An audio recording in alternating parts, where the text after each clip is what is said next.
In dangerous situations involving active shooters, there's a fine line between being a hero and putting yourself and others in danger. A person who uses a firearm to defend themselves is responsible for every bullet that comes out of their gun, where it starts, where it ends, and everything that it intersects until it comes to rest. Sam Paredes says if you decide to use a gun in an active shooter situation, training means everything.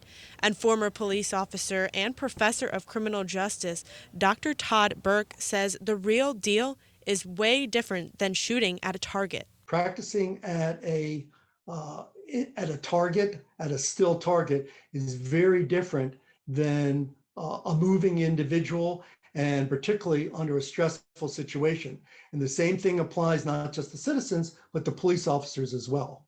If you are ever placed in a situation that you need to protect yourself and others and pull out a legal firearm, You have to be aware of others in the area. In other words, the range of fire, where other people are. experts also say it can be dangerous to be the one holding the gun in an active shooter situation. If it is a state that has the right to carry, then you have to assume that other people might be carrying. And when you have an active shooter situation, a lot of people don't know if you're the good guy or the bad guy. On top of all this, Burke says before you take any action with a firearm, you should make sure police are on their way.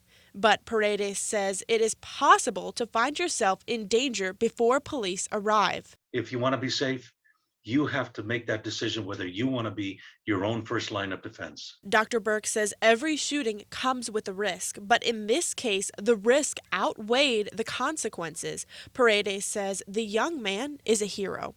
If not for this um, young man who was there in the mall, who knows how many more people would have been murdered. In Roanoke, Kylie Kidd, WFXR News.